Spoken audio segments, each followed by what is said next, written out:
What's good for me? And then it bit off half of my hand. Rude gestured with the limb in question. His entire left arm was swaddled in bandages.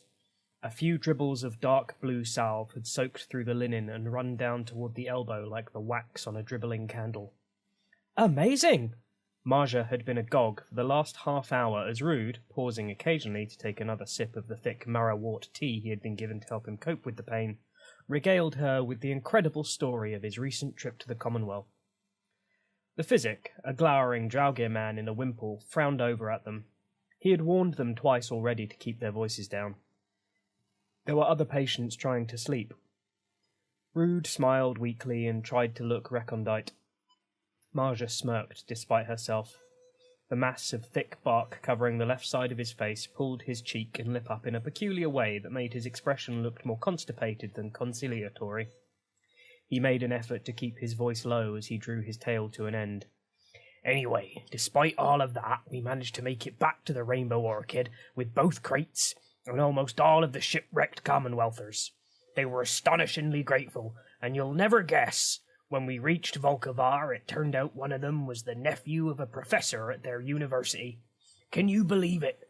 The captain and the senior officers were wined and dined in the faculty lounge, and they seemed very interested in our adventures with the Imperial spell. I tell you, Marja, the shark dodgers are going places. Marja shook her head. If even half of what Rude had told her was true, he'd had quite a time of it. And at the back of her mind she was calculating how much a bed in this, one of the most prestigiously expensive hospitals in the Delves, would have cost her, and her sums kept coming up. Golly, that's a lot of money. So tell me more about this spell, she said in a slightly wheedling tone. What did you say it was called? It's called the Golden Voyage, he said, taking another mouthful of medicine from his mug and grimacing as he accidentally swallowed the bitter dregs at the bottom. I'd be very interested in seeing it for myself, she said. She put her hand on his undamaged one and looked deep into his good eye as she spoke. He just grinned at her. Of course you would be, he said cheerfully, and I'm more than happy to talk to the Coven about it. After all, it's what friends do for each other. Her smile broadened. But I warn you now, it's not going to be cheap. News of our success is spreading like wildfire, and already the Beggar's Hoop and the Nine Seas transport coster are banging on our doors. The smile froze on her face, and her lips twitched slightly as she bit back the urge to say something unconstructive. Rude didn't notice, though. He was already gesturing for the Physic to bring him some more of the marrowwort tea. The very expensive marrowwort tea. Overview. There are 6 great powers in the known world, of which the Empire is just one. It is allied with 2 of those nations, the Commonwealth in the east and the Western Sumar Republic through the Liberty Pact. The Principalities of Jarm and the Asavean Archipelago are increasingly unhappy with the Empire, in part due to the sanctions imposed on their trade by all Liberty Pact members. Only the Sarkafan Delves remains neutral, carefully guarding the freedom to trade where it wills.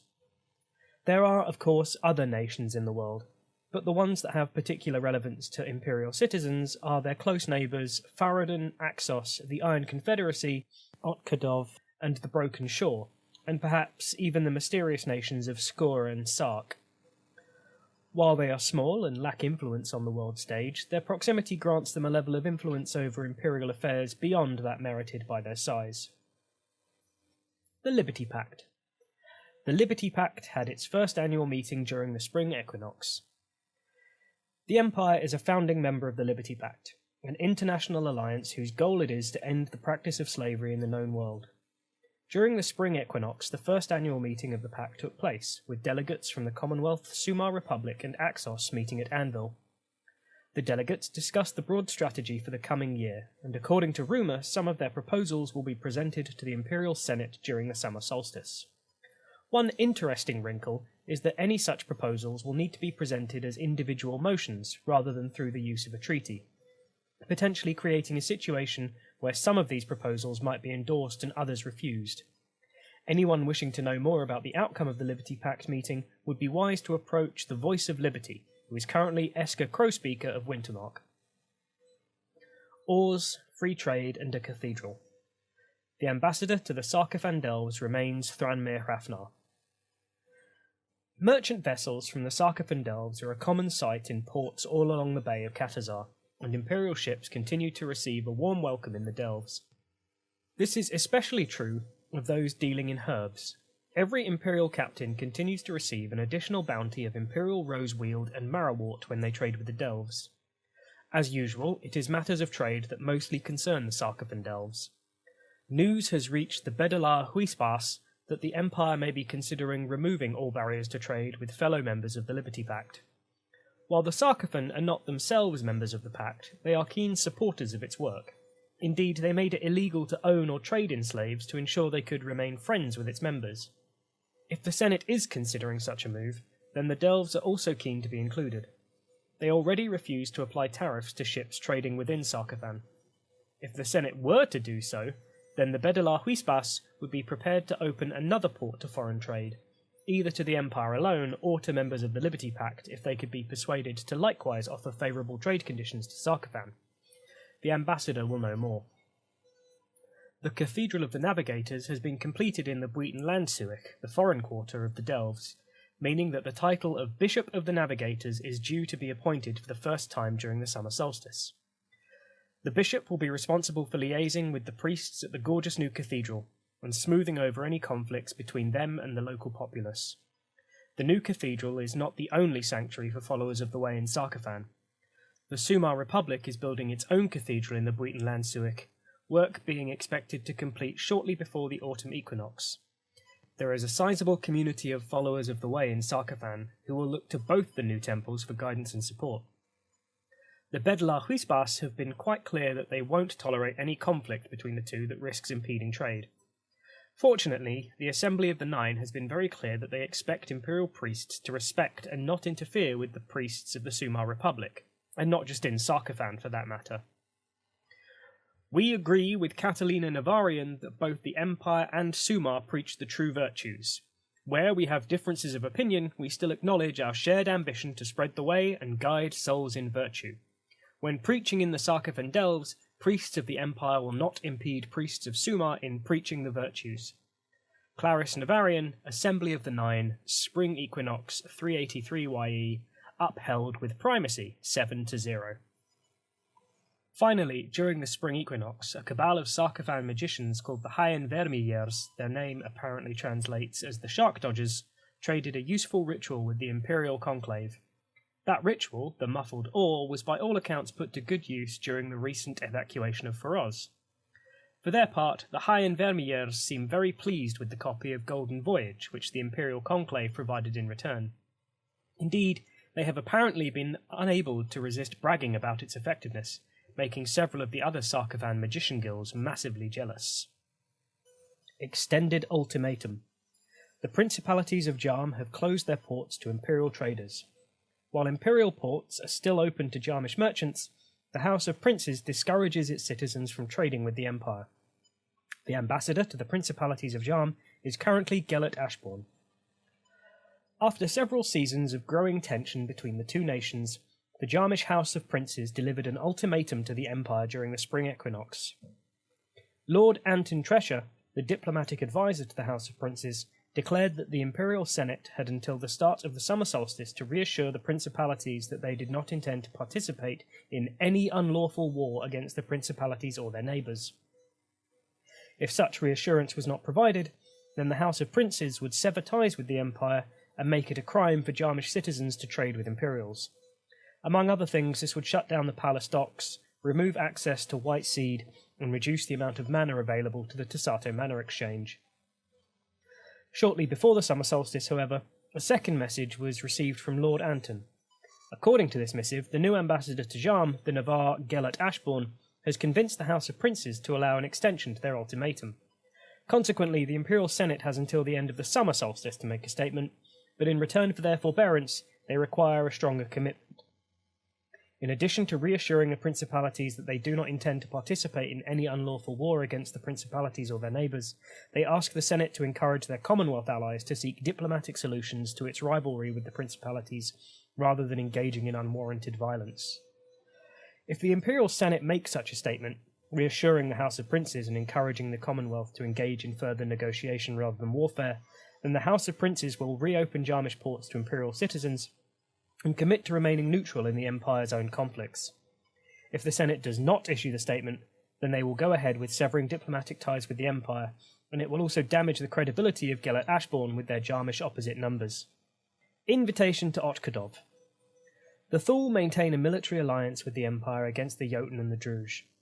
A meeting with representatives of the Thule will take place at 6:30 on Saturday evening in Lashanar's Caucus Forum.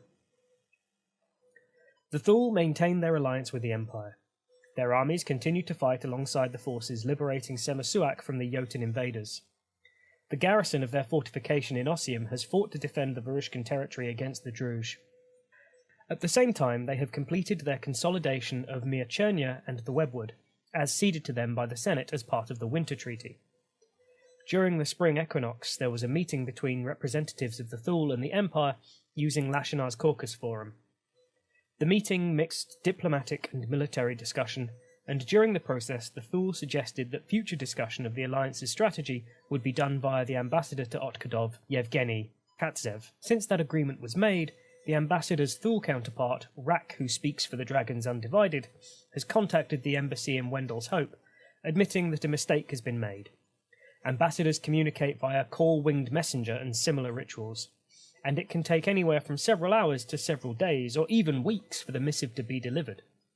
This is obviously not tolerable when two proud nations are engaged in a military alliance.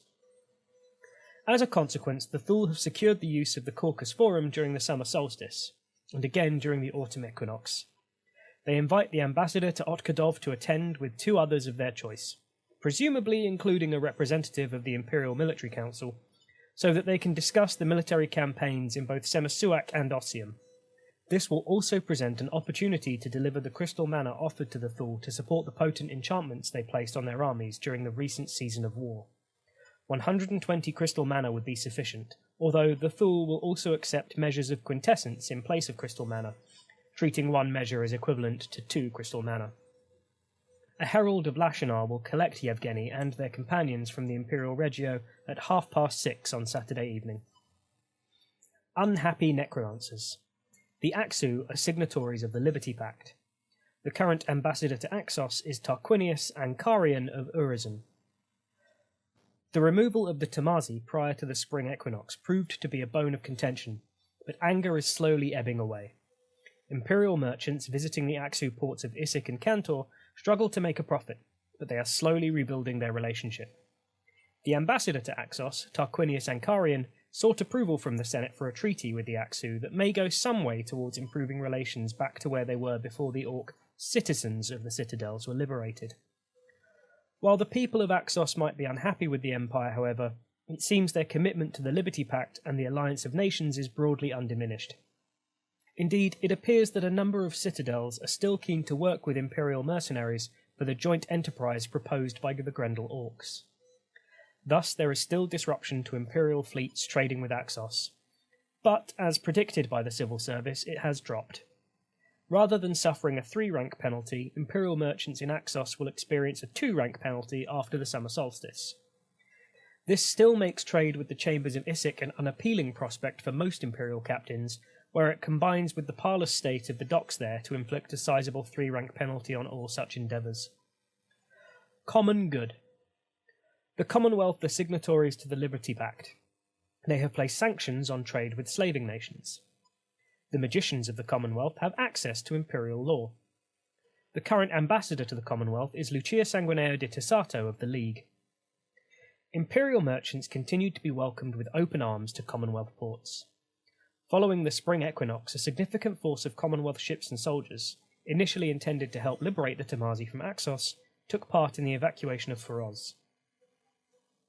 These same vessels and soldiers have already left the Bay of Katazar, sailing west to the Sumer Republic, there to meet up with a number of other Commonwealth warships to help destroy the Asavean slave trade. A number of Commonwealth magicians, their Zauberer, have taken up residence at the Lyceum Schloss in Madruga. Their number includes Professor Michael Enden of Volkovar University, and an expert in large-scale enchantment who has, by all accounts, settled in very well with the otherwise Imperial faculty.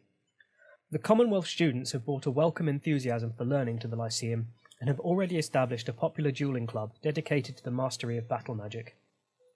Professor Endon also brings a reminder that the magical masters of the university at Volkovar are still waiting for a response to their offer to share magical rituals with the Imperial Conclave. Once the Conclave has made up their minds, they can use the Declaration of Endowment to decide which of the Grand Masters will receive the rituals. Given the nature of the bequest, a single Declaration of Endowment can be used to assign any or all of these 4 ritual gifts to any number of orders. The Empire does not have a great deal of insight into Commonwealth magic. The civil service believe that while their magicians are masters of battlefield magic, especially of the realms of summer, autumn and spring, they still possess a reasonable breadth of ritual knowledge that covers a number of topics. As such, any of the orders would make suitable beneficiaries for their offer. Finally, the Lantir problem remains unresolved, but the ports of Leerdam and Volkovar are far from the border, and so there is little sign of the obvious military build-up taking place in the northeast of the nation. Stone and Prayers. The ambassador to Asavea is currently Ashbourne Pact of the Imperial Orcs. The good news is there has been no particular deterioration in relations between the Asavean archipelago and the Empire. Mind you, that isn't saying very much. The plenum remains barely cordial, with the strong anti-imperial faction missing no opportunity to discredit the Empire. There have been further developments with the Temple of the Seven Virtues in Nemoria. Work on the temple has been completed, with the final touch apparently being 7 large bronze statues of humans and animals installed in the interior. Not that anyone can say for certain. Visitors are not encouraged, and only those prepared to go through a lengthy initiation of dedication are allowed to see the interior. Portilium Trapezodo, the man who bought the ruins from the plenum, has declared themselves the first priest of virtue and begun debating the nobility of virtue with passers-by. Their oratory is somewhat simple, but hits a fairly benign, if shallow, understanding of the way, and apparently has extended to making several speeches about virtue within the plenum itself. The ambassador is likely to know more about this situation. The Cava Bianca docks. 2 proposals have been put forward by the Heraklion and Ragnabe family for things that might be done to maintain the trade in white granite. If nothing changes, the Cava Bianca docks will cease trading after the summer solstice, as the Asavean families begin selling to the Grendel instead. An emissary from the Heraklion and Ragnabe, the families who support the Cava Bianca docks, has indicated that they may need to seek new markets for their white granite following the summer solstice.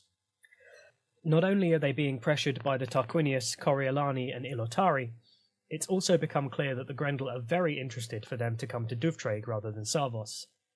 The sanctions placed by the Empire following their embrace of the Liberty Pact have seriously cut into their profit margins, and coupled with the political pressure, continuing to deal with the League is simply not viable anymore. Unless the Empire can improve their relationship with the plenum in some way, the loss of the Cava Bianca docks appears inevitable. During the spring equinox of 383 YE, the appraisal indicated a couple of ways the Empire could improve its relationship with the Asaveans. It seems very unlikely that anyone in the Imperial Senate has any interest in building temples to the Asavean gods, but the Heraklion and Ragnabe have a different suggestion. The sailors bringing the white granite to Sarvos are already receiving blessings at the temple in Oran, so an actual temple is not necessary. Instead, they suggest that the people of Sarvos might raise a statue of Balo the Foam, a figure with a large jar or ewer, or Lord Isomaus Dioro, a merchant with hands extended slightly off balance to suggest scales. A folly of the kind the families are suggesting would require 15 wains of white granite, cost 30 crowns, and take 3 months to raise at the Cava Bianca docks. It would not need to be ceded to anyone, and could be built by a bearer of an imperial wayleave. It would make life easier for the Heraklion and Ragnabe, and ensure that they would continue to trade with the Empire for as long as it was legal for them to do so. Alternatively, a much larger statue could be built requiring 30 wains of white granite, 60 crowns, and 3 months to raise. If this were done, the families would go all in on trading with the Empire, adding a 3rd rank to the Cava Bianca docks ministry, permitting the purchase of 15 wains of white granite for 840 crowns. The other suggestion, made as part of the appraisal, was that the Empire might make a statement supporting the plenum. While the rebellion that such a statement was originally intended to support has been crushed, a formal statement might still quiet some of the dissenting voices in the plenum. The obvious thing to do, claims the Heraklion and Ragnabe representative, would be to make some kind of commitment to finding common ground. recognising the similarities between the plenum and the Senate, and playing down religious and political differences. At the very least, they think such a statement would allow the Cavabianca docks to continue operating for the next year, assuming nothing changes.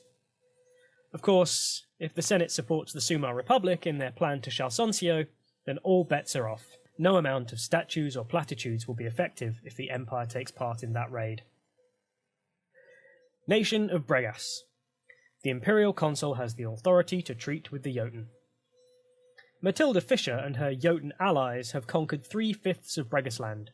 Imperial armies are still in the territory, in Ottomar and the Rushes, but that has not prevented the self-styled Steward of Bregasland sending an emissary to the Imperial Conclave in Tasato under a flag of truce. The emissary is accompanied by a Jotun Orc, who speaks on behalf of the King of Narkist, one of the 2 rulers of the Western Orcs. Their proposal is as straightforward as it is likely to prove extremely unpopular, not least because the Marches Assembly has been very clear on its opinion of Matilda Fisher and her attempt to set herself up as Queen of the Bregas.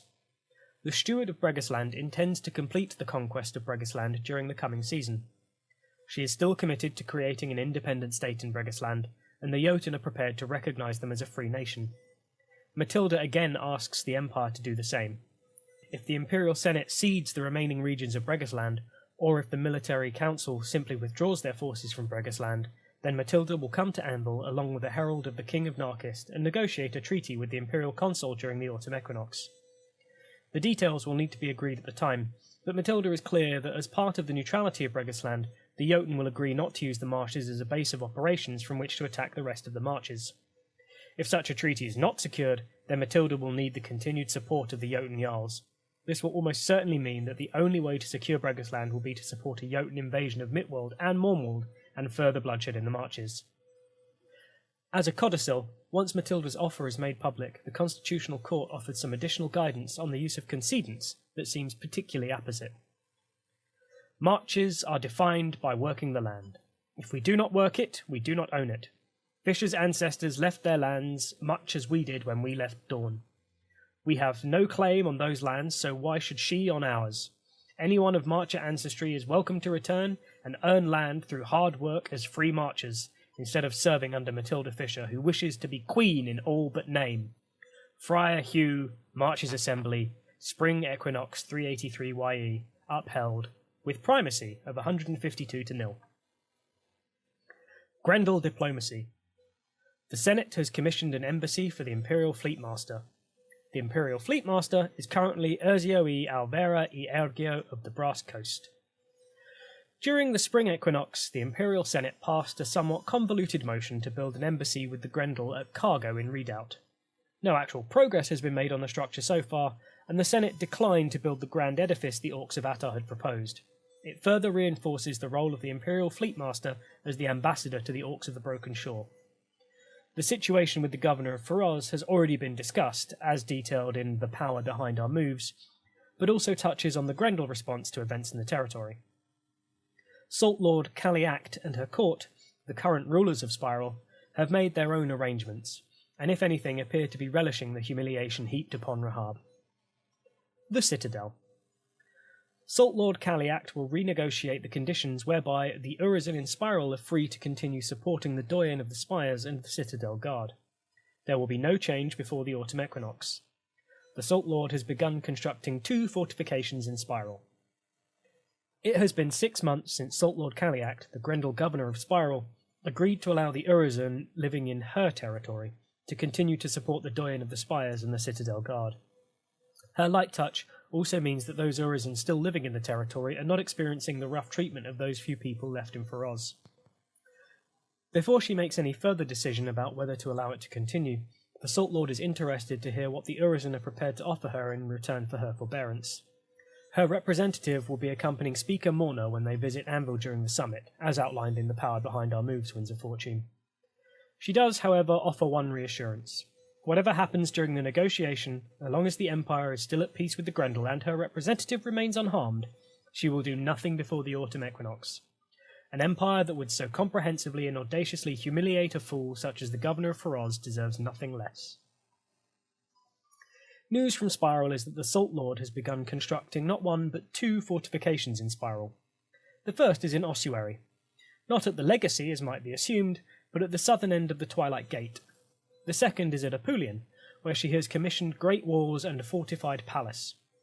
In both cases, the Grendel are paying Urizen citizens of Spiral to work mithril nets into the constructions to protect them from the oppressive influence that hangs over the territory. These Urizen report that powerful autumn enchantments have been used in both cases to greatly speed the building process.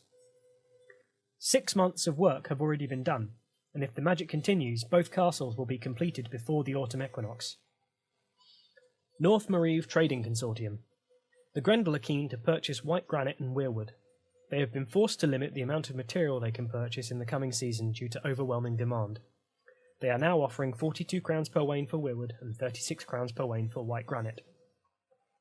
The North Marive Trading Consortium are apparently backing Paymaster Muriel's audacious plan to raid the Mountains of the Moon. Perhaps unsurprising, given by all accounts they have done very well out of trade with Imperial merchants. Before the spring equinox, these Grendel entrepreneurs offered an opportunity to Imperial traders. It appears the Orcs were surprised by the overwhelmingly positive way this offer was received in some parts of the Empire. However, having such large stocks on hand has forced them to adjust their prices. As the summer solstice approaches, they announce that they are prepared to buy 50 wains of white granite and 50 wains of weirwood this season. They are also adjusting the base price they are prepared to pay. They will now buy weirwood for 42 crowns per wain, and white granite for 36 crowns per wain. Anyone who wishes to take advantage of their offer need only send a winged messenger to the representative on the consortium in Apulian. They will arrange transport of the materials and pay any annoying tariffs that might be incurred. If they receive offers for more than 50 wains, then they will need to decide whose offer to accept. In this case, they mention that the prices quoted are the ceiling on the offer. If any Imperial with material trade wishes to ask for less than that amount per wain, they would of course be accepted first. OOC note. As before, any character can take advantage of this offer by sending a winged messenger to the provided address detailing how much of which resources they wish to trade and how much they want in return if they're prepared to sell for less than the maximum price, and ensuring the Bourse materials are in their inventory. We will then remove the resources from their inventory and reimburse them with the appropriate amount of money. The Wrath of Arav. The Iron Confederacy have responded positively to the Senate's decision to criminalise the Hand of Dumon. An envoy from the Iron Confederacy will be visiting Anvil at 2 p.m. on Saturday to discuss stamping out the wicked conspiracy. The ambassador to the Iron Confederacy is Lord Colwyn de Rondel. The port of Robeck remains closed to Imperial ships. Imperial sanctions still permit Serani merchants to come north, but few consider it worth their time, especially now that Feroz is in the hands of the Grendel. Despite this unfriendly relationship, news does come north from time to time. Last season, there was news of a frightening spate of curses, kidnappings, sabotage and murder from the Hand of Dumon, the conspiracy of wizards following the teachings of the evil god Dumon. In response, the priesthood of Arav the Silent Judge declared the Serani equivalent of an inquisition against anyone even suspected of sheltering the degenerate magic wielders. During the spring equinox, the Imperial Senate denounced the Hand of Dumon, making membership of or support for the organisation a crime under Imperial law. News of this decision by the Senate has reached the Iron Confederacy, and the response has been surprisingly positive, from the government at least. Breaking the Hand. Baroness Katarine requests the support of the Empire in stamping out the Hand of Dumon. Baroness Katarine Lavasse of Mior, the Serani counterpart to Lord Colwyn, has indicated that the Council of Dukes welcomes this move by the Empire. While the common folk of the Iron Confederacy continue to view the Empire as a den of wicked serpents, the rulers of the nation are, at least for now, taking a slightly more positive view of Imperial-Serani relations, provided the Empire is sincere, of course.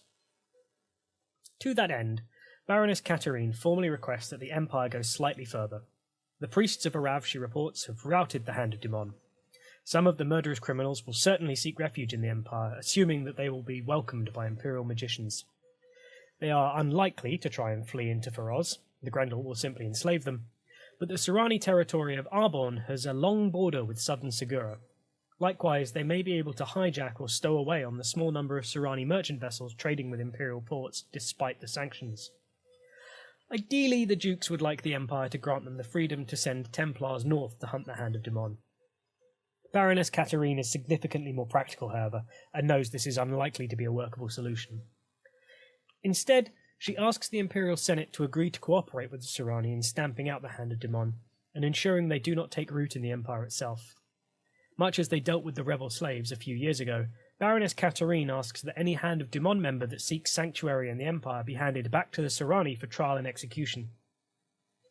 She believes that the magistrates and militia in Segura and along the Bay of Katazar could be instructed to work with representatives of Serani law enforcement to capture any fleeing Hand of Daemon terrorist. This would require a Senate motion and would cause some disruption to fleets trading from the Brass Coast, League, Highguard and Urizen. Fleets from these nations would have a 1-rank penalty to engage in trade following the summer solstice. The Baroness recognises that this will not be an easy decision for the Senate. As an inducement, she assures them that if they go ahead with the Senate motion, she will be able to reopen the port of Robeck to Imperial ships and encourage Serani traders to deal with freeborn and League citizens. Unfortunately, it would be a little too problematic to encourage them to deal with Highguard or Urizen for obvious reasons. Not only would the port be available following the autumn equinox, but until the start of the spring equinox 385 YE, League and freeborn vessels would gain a 1-rank bonus to trade there. With the Senate's help, Baroness Katarine is confident that the Hand of Daemon could be destroyed. Daemon always manages to find new agents eventually, sadly, but at least a whole generation of Serani children could grow up without fearing that they will be sacrificed to the Dark God by his deranged cultists. Without that help, the Hand of Daemon will still be crushed, there's no doubt of that, but Baroness Katarine is concerned that some at least will escape to the Empire. If they do so, she believes they will continue to represent a threat not only to the Serani, but also to Imperial citizens. After all, the God of Liars teaches that it is the right of his children alone to rule, and that all other lawful authority must be overthrown in the pursuit of personal power, which presumably includes the Imperial Senate. Baroness Katarine has sent her favoured envoy, Sir Pippin Levas, to discuss the matter of the Hand of Daemon with the ambassador. He has apparently had first-hand experience of their depredations. He is expected from around 2 p.m. on Saturday afternoon. Last Grasp. The Hand of Daemon wants sanctuary within the Empire. Prior to this move by the Senate, parts of the Empire have had a much more ambivalent relationship with the Hand of Daemon. While the Imperial Synod has more recently begun to question Imperial support for the Hand, they have in the past encouraged Imperial citizens to offer aid to them.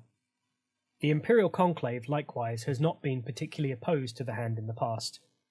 While their recent declaration of concord calls for an investigation of the Hand of Daemon, there has been rumour for some time that Imperial magicians may have found a way to trade Imperial rituals to self-confessed Dumanite Adal de Godevan in return for Serani Mithril. Regardless, in the run-up to the summer solstice, a message reaches the Empire from magicians claiming to be representatives of the Hand of Daemon. They claim that they are being murdered, slaughtered without mercy by the Serani Templars because they are magicians. They beg the Imperial Conclave to offer them sanctuary, to make a declaration of concord urging Imperial magicians to shelter them from those who are hunting them. If such a declaration is made, they will be able to smuggle not only as many of their members as possible across the borders, but also potentially some of their ritual texts, which they are prepared to share with the Conclave in return for safety far away from the Bay of Katazar. If the Conclave is not prepared to offer them sanctuary, however, then they cannot guarantee that proof of the support that they have received from Imperial magicians and priests will not fall into the hands of the priests who are persecuting them. In fact, they believe such a thing to be an absolute certainty. Further reading. There are a number of other diplomatic opportunities presented by foreign nations during the summer solstice which receive their own Wind of Fortune pages. All in red, the Wind of Fortune dealing with the Farad'n situation, the power behind our moves, the Wind of Fortune dealing with the Grendel situation, Roll and Fall, the audacious plan to raid the Mountains of the Moon. On the other side, Wind of Fortune dealing with fallout of the Sumar Symposium. There is Thunder, Wind of Fortune dealing with the proposal to attack the Asavian slave trade, and Trade Summary of things affecting foreign trade in the coming season.